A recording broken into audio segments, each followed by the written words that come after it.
ডিম আর ময়দা দিয়ে তৈরি করা এই নাস্তাটা আমি বলবো একবার হলেও আপনারা তৈরি করে দেখতে পারেন। ছোট বড় সবাই এটা অনেক বেশি পছন্দ করবে। ঝটপট বিকেলের নাস্তায় খুবই মজার এই রেসিপিটা আপনারা তৈরি করতে পারেন। তো চলুন দেখে নিই।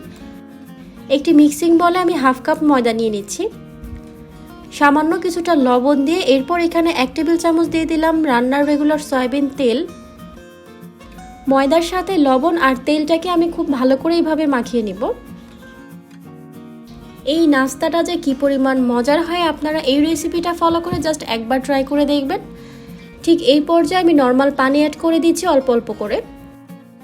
পানিটা কিন্তু একবারে দেওয়া যাবে না, এইভাবে অল্প অল্প করে দিতে হবে আর নরম একটি ডো তৈরি করে নিতে হবে। খুবই সামান্য পরিমাণ তেল দিয়ে আবারও সব কিছুকে মাখিয়ে নিচ্ছি। ডোটা তৈরি হয়ে গিয়েছে, এখন এটাকে আমি ঢাকনা দিয়ে ঢেকে 10 মিনিটের জন্য রেস্ট করতে রেখে দেব। এরপর এখানে আমি 2টা ডিম নিয়েছি, স্বাদ মতো অল্প কিছুটা লবণ দিয়ে এরপর এখানে আমি 1/4 চা চামচের মতো দিয়ে দিচ্ছি লাল মরিচ গুঁড়া। এরপর একটি কাঁটা চামচ দিয়ে ডিমটাকে আমি ভেঙে নিচ্ছি।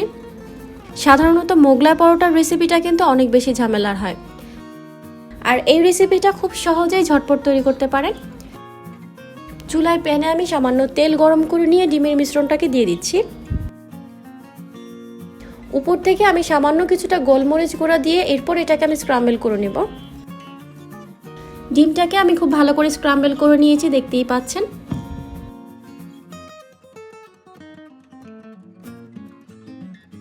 ডিমটা স্ক্রাম্বল করা হয়ে গেলে এখন এগুলোকে আমি তুলে নিচ্ছি। এরপর একই প্যানে আমি 1 টেবিল চামচ দিয়ে দিচ্ছি তেল, সেই সাথে এখানে আমি হাফ কাপের মতো দিয়ে দিচ্ছি গাজর কুচি। গাজরটাকে আমি এখানে পাতলা কুচি করে নিয়েছি আর এটাকে 1 মিনিটের জন্য জাস্ট নাড়াচাড়া করে নিলেই হয়ে যাবে। উপর থেকে আমি সামান্য কিছু গোলমরিচ গুঁড়া দিয়ে গাজরটাকে হালকা একটু নেড়েচেড়ে নেব। গাজরটা হয়ে গেলে এখন এটাকে তুলে একটা সাইডে রেখে নেব। সামান্য ময়দা ডাস্ট করে এরপর এখানে ডোটা নিয়ে নিচ্ছি। এরপর এটাকে আমি একটি বেলুন দিয়ে বেলে নিচ্ছি। খুব বেশি পাতলা করে কিন্তু এটা বেলা যাবে না। এখন এর উপরে আমি আমার পছন্দ মতো চিজ দিয়ে দিলাম। এখানে আমি মজারেলা চিজটা ইউজ করেছি। সেই সাথে ভেজে রাখা যে গাজরটা ছিল সেটাও দিয়ে দিচ্ছি। গাজরের উপরে আমি স্ক্রাম্বল করে রাখা ডিমটাও দিয়ে দিলাম। এখন আপনারা যদি চান এই ডিমের উপরে আবারও 1 লেয়ার মজারেলা চিজ দিতে পারেন। এরপর ঠিক এইভাবে এটাকে আমি সিল করে নিচ্ছি। আপনারা দেখে নিশ্চয়ই বুঝতে পারছেন এটা কিভাবে করছি। ভেতরের কোনো কিছু যাতে বাইরে বের হয়ে না আসে এটা কিন্তু খেয়াল রাখতে হবে। উপর থেকে আবারও সামান্য কিছু ময়দা ছিটিয়ে দিয়ে এটাকে একদম আলতো হাতে বেলে নিতে হবে। এই পর্যায়ে ডোটাকে কিন্তু প্রেসার দেওয়া যাবে না, খুবই আলতো হাতে এটাকে হালকা করে বেলে নিব। চুলায় আমি ননস্টিকের একটি প্যানকে খুব ভালো করে গরম করে এরপর এটাকে দিয়ে দিচ্ছি। একটা পাশ যখন ভাজা হয়ে যাবে এরপর আমি খুব সাবধানে এটাকে উল্টে দেব। এভাবে উল্টে পাল্টে গোল্ডেন ব্রাউন করে ভেজে নিতে হবে। চুলার আঁচটা কিন্তু মিডিয়ামে রাখতে হবে।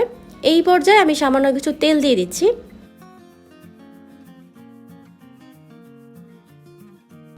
তেলটা দিয়ে আবারও ঘুরিয়ে ঘুরিয়ে এটাকে ভেজে নিব। মুচমুচে খুবই মজার এই নাস্তাটা ছোট বড় সবাই কিন্তু অনেক পছন্দ করবে। এইটাকে আস্তে আস্তে এরকম হালকা একটু প্রেস করে করে মুচমুচে করে ভেজে নিতে হবে।